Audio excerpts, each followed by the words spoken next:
Okay. Okay, thank you to everyone for attending this meeting of the Overview and Scrutiny Task Group and its properties on the Tuesday the 14th of March 2023. For those of you who don't know me, my name is Councillor Sarah Ainsworth and I'm chair of this committee. Please note this is a hybrid meeting which is being live streamed on YouTube. Members in the chamber, when you wish to speak, please raise your hand to indicate to me if you wish to speak. When I invite you to speak, please turn your microphone on. Please turn your microphone off when you have finished speaking. Please can everyone ensure their phones are turned to silent. We are not expecting a fire drill, so if the alarm sounds, please exit the way you came in. Have we got any apologies for absence? We have apologies from Councillors Michelle Lamarino and Councillor James Nevin. Thank you. Agenda item number 1, declarations of any interest. Members are reminded of the responsibility to declare any pecuniary interest in respect of the matters contained in this agenda. Does anybody have any declarations of interest? No. Okay. Agenda item 2, minutes of the meeting of Wednesday the 14th of December 2022. Are there any issues to raise on the accuracy of those minutes? Yeah, Kim? Yeah, only a tiny one. I think Ryan's apologies were given verbally. It was either by me or June, because I remember he rang us up during the day questioning whether or not it was mandatory that he had to come because he was worried he couldn't attend. One of us gave his verbal apologies. That was it. Sorry. We're not Councillor Towers' apologies for the last meeting. I will update. Okay, thank you. So the recommendation is that the minutes of the meeting be approved. Can I have a proposer and a seconder, please? Proposer, okay. All those in favour? Any against? Okay, they've been approved. Agenda item number 3, scoping of the review. To receive, consider, amend and approve the task group scope document. I now invite members to make any comments, changes, amendments on the scope that was drafted at the last meeting. Does anybody have any comments, amendments? And they wish to raise? No. Can we note the review scope? Agenda item number 4, update from other local authorities and the empty properties. Matthew is going to give a brief update of other local authorities and their empty properties. Okay, good evening. Following the last meeting of the task group, I sent an email to 11 district councils in Lancashire seeking their definitions of long-term empty properties, their numbers and any additional information they were happy to provide. Only 4 councils got back to me. They were Hindberg, Lancaster, Rossendale and South Ribble. All of the figures I received are accurate from the date I received them, so between the 19th and 23rd of December 2022. Hindburn were currently in the process of updating their empty home strategy, but their priorities empty homes had been empty for over 2 years, but it was on a case-by-case basis and their focus on the condition of the homes rather than the length that the homes have been empty. They had 442 empty properties, which was 1.18 of their housing stock in the borough. Lancaster classified empty properties as one that had been empty for 6 months, and they had 716 in total, but their empty homes officer didn't take on the case until they'd been empty for 2 years, and her caseload, as of the time of the email, was 230. Rossendale had a total of 32,000 messy properties, and they broke theirs into 4 categories. Between 6 months and 2 years empty, they had 340 empty properties. Between 2 years and 5 years was 102 empty properties. Between 5 and 10 years was 35, and for longer than 10 years was 32.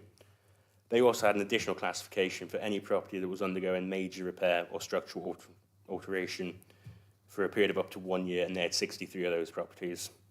South Ribble had a total of 761 empty properties as of the time of the update. Anybody got any comments? Preston Council, I know they've not replied to Matthew's email, but I did send some stuff to the chair via social media, probably not the most appropriate, and the vice chair and you, probably not the most appropriate way of doing it, but it was Empty Properties Week, I think about 3 or 4 weeks ago, and Preston Council have put some stuff out about what they're doing, and it seems that they've come up with a scheme, Making Homes from Housing scheme. So it's a collaboration between Preston Council, Homes England and Community Gateway Association, which is part of Select Move. And basically they've transformed, I mean, admittedly houses are cheaper or you would perceive that houses would be cheaper in Preston than what they would be in Chorley, but so far they've transformed 30 properties in Preston, and they've basically applied for grant funding from Homes England. Community Gateway Association have put money in, and the council has used some Section 106 developer contributions, and basically they've transformed some of their long-term derelict empty properties, 30 so far, and it says there's another 20 going through the process. I can send Matthew the link, but there's some comments online from the various different cabinet members saying that this project deserves the recognition it deserves, and now it's quite innovative and all that. Just wondered whether or not we could look at something like that, because it seems that they've applied for funding from Homes England. I'm not sure who PCC is. It says PCC funding and CGA funding, which I presume is Community Gateway Association. And that's it, really. I just think it's kind of thing that, community. I did ask Jennifer before, and Community Gateway Association is on Select Move, but perhaps it's something we could consider as a possible recommendation to perhaps explore those types of partnerships if there's other people that are wanting to work to that agenda. I mean, I know we do everything with Jigsaw, but there are other people out there that aren't Jigsaw. Thanks. Yeah, I was just going to say, I presume the PCC funding is Preston City Council. Yeah.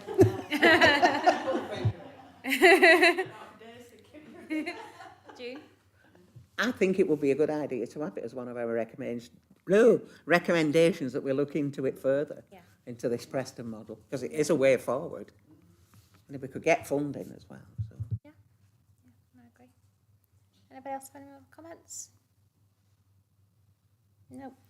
We're at the end of the discussion on the item. Can we note the update? Sorry? We're at the end of the discussion on the item. Can we note the update? Yes. Sure. I don't know if it comes under the other item, but I think it was quite I know it's not in the document, but I think it was quite interesting. It might come into the next discussion more so, but Jennifer was saying from a South Ribble perspective that South Ribble have a grant system as well. Mm-hmm. That might come under the next discussion, but I think that's definitely something to explore. Okay, so the... Chair, well, I had a note down that about the South Ribble model was just slightly different, and we perhaps need to look at that further. So we date is noted. We'll move on to agenda item number 5. Discussions from the World Cafe event and conversations with officers. Members to discuss and highlight information learnt from the World Cafe event and conversations with officers in relation to 20 properties. Over the course of 2 sessions, we spoke to housing, enforcement, legal, revenue and customer services and public protection. I now invite members to make any comments and to share what was learnt. This information will be used for the final report.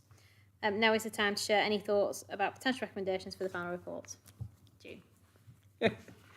Thanks, Chair. I think it was quite useful to actually sit down and talk to different people, and it's just highlighted to me that it's in the wrong place at the moment here.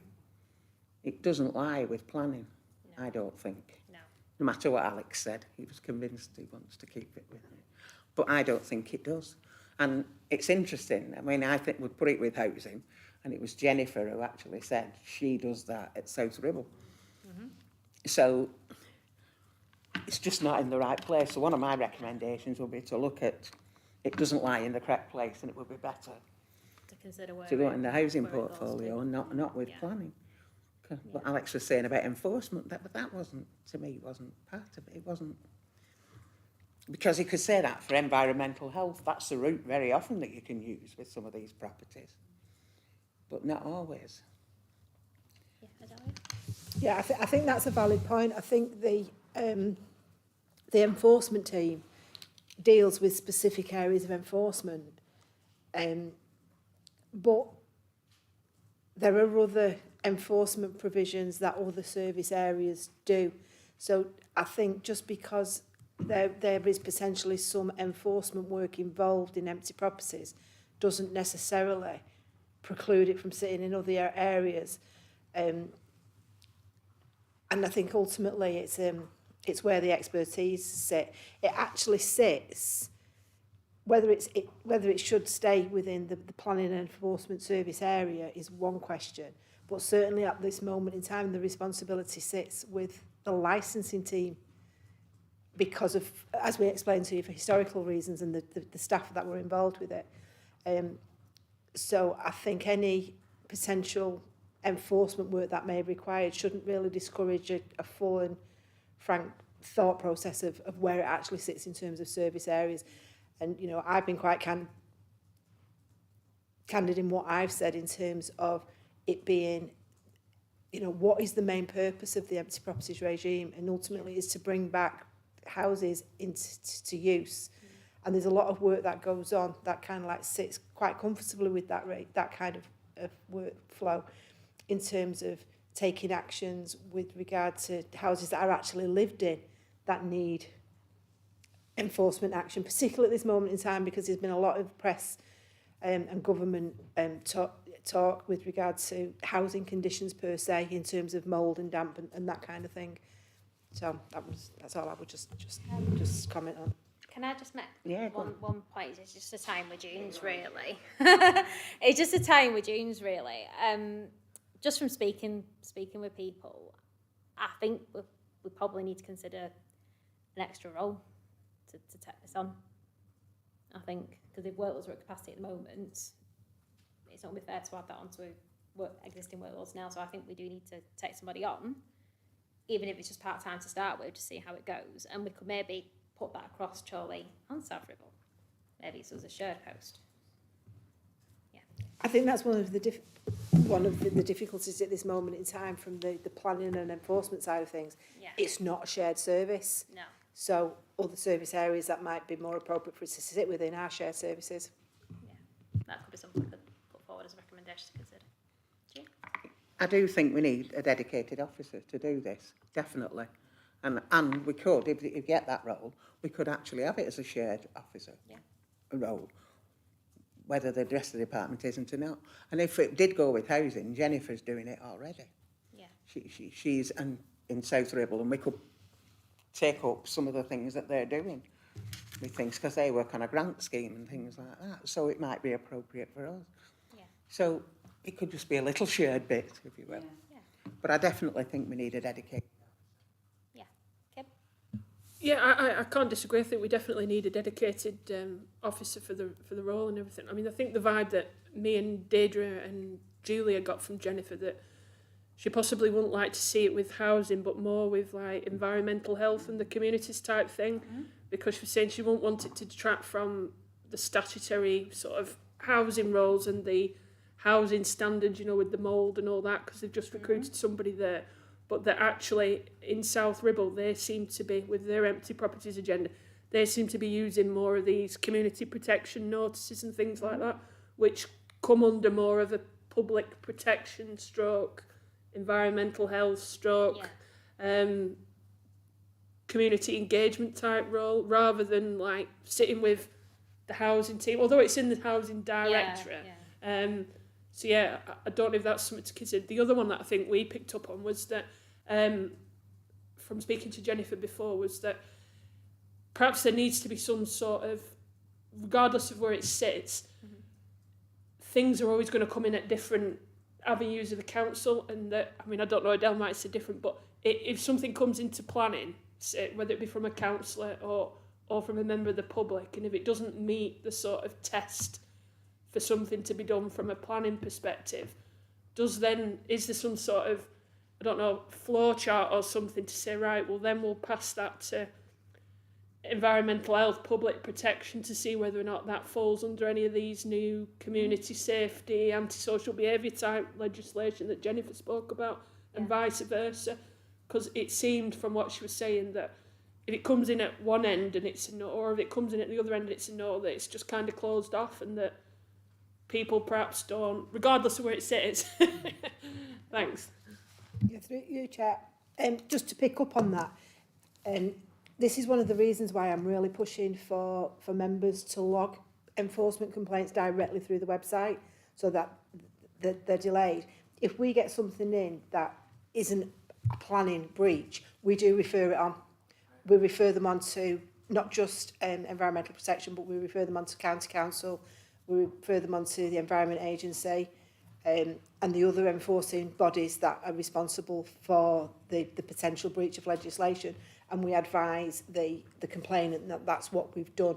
I think with the planning regime, you'll know yourself, it's a very long protracted process because you've got to go through the due diligence process, and planning enforcement has its own enforcement policy that isn't necessarily appropriate for empty properties.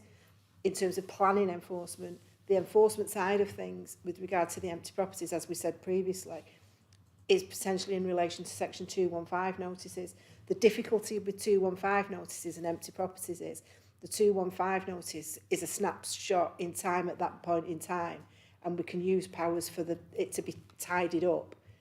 But if it's an empty property, it's a cyclical, it'll carry on without the issue being resolved, and that's why, you know, part of your considerations and your recommendations is to be mindful of all the different types of actions that are available to deal with empty properties. But you're right, there is cross-team, cross-division, collaborative working that may need to be formalised more with having some kind of mechanism whereby, in my experience, the real problem empty properties have a plethora of issues that aren't just one service area. So in those instances, it's almost like having a working group to work, like a multitask group really for those kind of issues. There'll be all sorts of other side issues potentially that need to be addressed.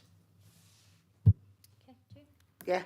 Yeah, I think, agree with what you say. I think we need to update our present empty homes policy, get it up to date, because I think it was 2015, was it? It's about 8 you know, years so outstanding, it needs to be, that's definitely in need of a refresh. And within that, we need to set up and inform members and officers of the protocols, and that would iron out some of those issues. You know, if it doesn't fit in here, don't just ignore it. Send it to AB, almost a flowchart, if you would, of what to do with this complaint when it came in. So, and it's written down in black, so people can't say, well, I didn't know. You know, and that's it. And I think we need that would help us. I mean, do you think a member learning session may? I think once we get that in place, Yeah. yes. But we'd have to get all that in place first. Well, I think we could put that Perhaps forward as a to introduce the recommendation, new member learning session. homes policy and the protocols and what members do if this happens, if you have it. Yeah. Kim? I think, correct me if I'm wrong, but we were sat on the same table the other week with the council tax and revenues man. I think Yeah. he was saying that there was some new legislation on its way out from the government about possible, I might have misunderstood, but councils might be able to deem properties as long-term empty after 12 months. Is it? Yeah, and that was going to be something that the council could consider as, because then I think that would then factor into the double increase in the council tax charge. So, because at the moment it's 2 years, isn't it? So he was saying if the council decided that wasn't here yet, Yeah, but it's 1 year premium charge instead of a 2 year premium charge. but that might be, I think that's definitely something we need. I mean, it's not just up to me, but I mean, because it could be controversial. I think that's something we need to consider as a recommendation, because if we're serious about it, it could knock a few off the numbers at least. I think it'll be subject to what legislation comes in, because I'm not familiar with this, so I don't know whether it sits in a white paper, a ministerial statement of intentions. So I think it's a good idea to, one of the recommendations for you know, any changes to legislation to result in a kind of like, almost like a member learning process. But I don't think you can actually action anything that's not in statute at this moment in time. I think he said that it had been passed. It was there is I don't know, because I can't. Obviously, he's not here. But he said it was actually it's there now. So it wasn't a question of if. It was just a question of like when. Maybe that can be followed up. Maybe Matthew double checks that. I don't. Anybody else have any more recommendations? I think I've actually got everything on my list. Anybody else? No. Okay. Is there any more exploration you think requires a task group? Anything you want to go into detail with? Yeah, Kim? I think the only one that we've not heard from, because it's on the scoping document, is the 2 cabinet members. Because they didn't come to the meeting, and I think we should really ask them if, even if it's in written form, if there's something that they're not happy with or something that they think could be improved, or if they've got any perspective on it. Because Well, would we? Yeah, what are their thoughts on Instead of it? maybe just organising another meeting, maybe we could do a Teams call with committee members, with the cabinet members. Would everybody be okay with that? Yeah. And we can arrange a day before the end of the month, hopefully. Yeah. Okay. Is that everything? Anybody else have any more points? Okay.